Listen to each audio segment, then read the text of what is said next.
आपला भारत त्यांना पोहोचत आहे, एवढी त्यांना घटना माहीत असूनही त्यांनी आपल्या भारताच्या विरोधात मतदान केलेलं आहे आणि त्यामुळे आपल्या भारताला नुकसान झालेलं आहे. म्हणून राष्ट्रीय छावा संघटनेच्या वतीने विजयदादा गोळे प्रदेशाध्यक्ष यांच्या नेतृत्वाखाली आज राष्ट्रीय छावा संघटना चीनच्या विरोधात आंदोलन करते आणि सर्व भारतवासियांना एक निवेदन करते की तुम्ही सर्वजण एक गोष्ट लक्षात ठेवा की भारतीय कामगार, भारतीय उद्योजक यांच्या वस्तू घ्या, चायनाच्या वस्तू नाही त्याग करा. म्हणून राष्ट्रीय छावा संघटना आज इथे चीनच्या विरोधात निषेध व्यक्त करत आहे.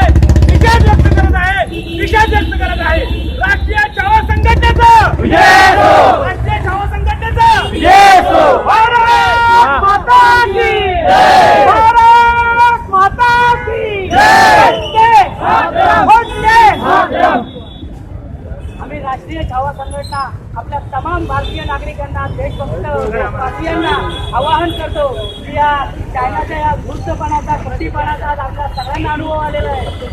राष्ट्रीय नेते झालेल्या बैठकीत त्यांनी आपल्या भारताला सभासद म्हणून त्यांनी नाकारण्यासाठी पुढाकार घेतला आणि आपला एक पाऊल आपला देश मागे आलेला आहे. त्यामुळे आपल्याला काही फरक पडणार नाही. पण या चायनाच्या या देशाची संपूर्ण आर्थिक व्यवस्था या भारत देशाच्या बाजारपेठेत आहे.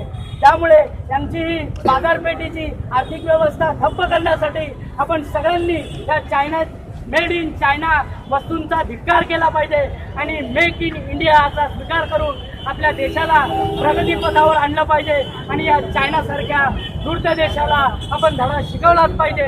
त्यासाठी मी सर्वांना आवाहन करतो की चायना मेड असलेल्या सर्व वस्तूंचा आपल्या व्यापाऱ्यांनी आणि ग्राहकांनी स्वीकार केला पाहिजे.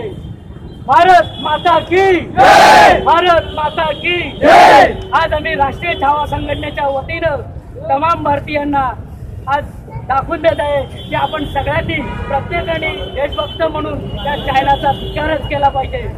चायनीज वस्तू सुद्धा खाल्ल्या पाहिजे नाहीत, कारण जर आपण त्यांचं मीठ खाल्लं तर आपण खाल्लेल्याची मान खाली होईल असा प्रकारचा अनुभव होईल.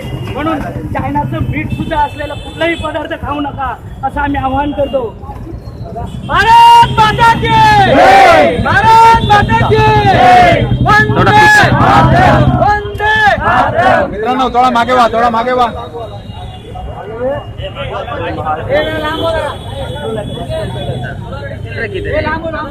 राष्ट्रीय छावा संघटनेचा